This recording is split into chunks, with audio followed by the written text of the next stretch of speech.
In part 1 of our story of evolution, we demonstrated the facts of evolution.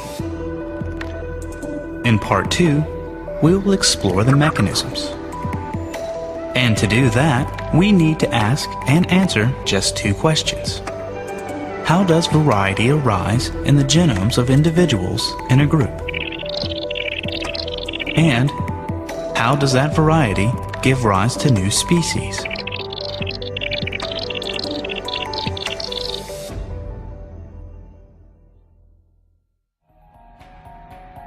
The first question is probably easier to answer, so let's work on it first. Let's start with the genomes of 2 individuals who are clones of one another.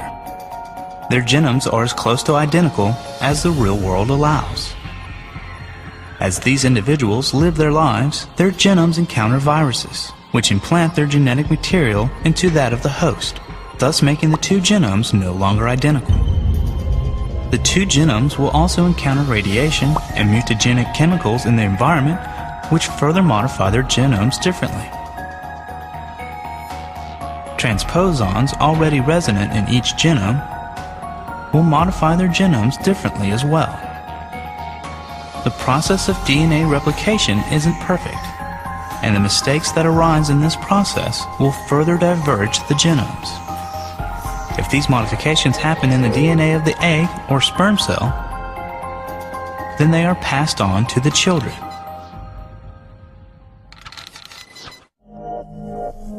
In addition to those mechanisms for introducing variety into a genome, sexual reproduction has its own mechanisms to ensure diversity. This man has 2 complete sets of chromosomes, one from his mother and one from his father.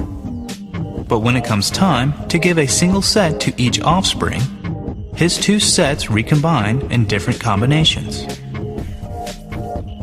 The same is true for this woman. So when they have children, each child gets a unique combination from each parent.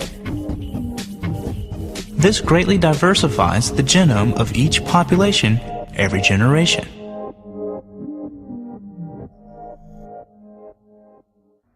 Now that we understand how variety can arise in individual genomes, we are prepared to tackle the second question. How does this variety give rise to new species?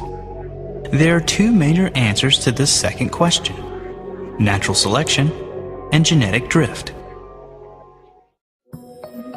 These creatures are Darwin babies, DAR babies for short, and they have volunteered to be test subjects while we study how they evolve in their environment.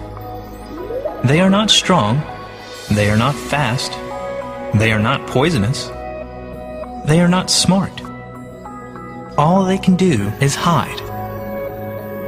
Predators exist in the environment, and the DAR baby that stands out is more likely to get eaten than the one that is camouflaged. Their genomes consist of 8 pieces of DNA, each piece contributing to the color of the DAR baby, like this.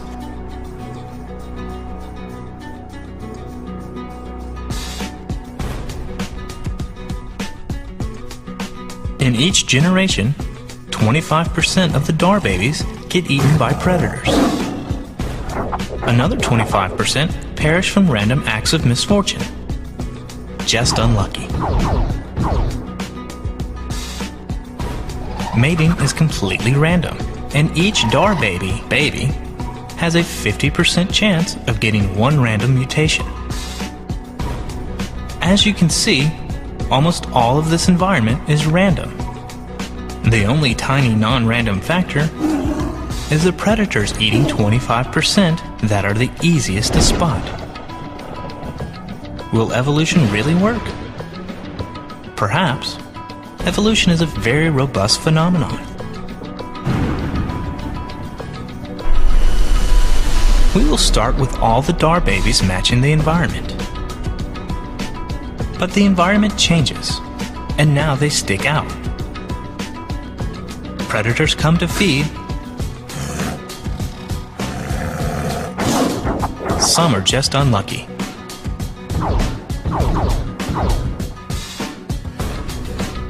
The survivors mate.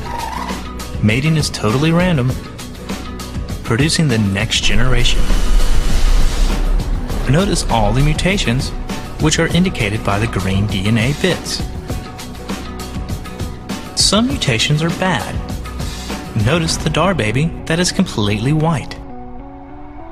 Many do almost nothing, and some are actually good. Predators come to feed.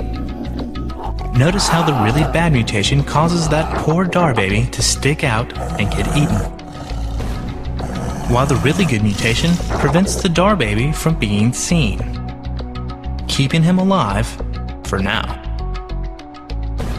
Some are just unlucky. Oops, the Dar baby with the really beneficial mutation was unlucky and still died. How can evolution ever work? The survivors mate, producing the next generation.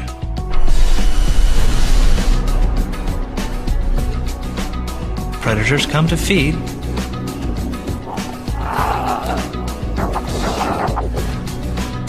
Some are just unlucky.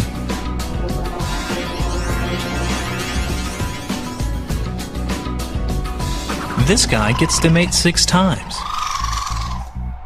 while this guy gets to mate only 2 times. Remember, mating is a random variable. Now sit back and watch the rest of the evolution unfold.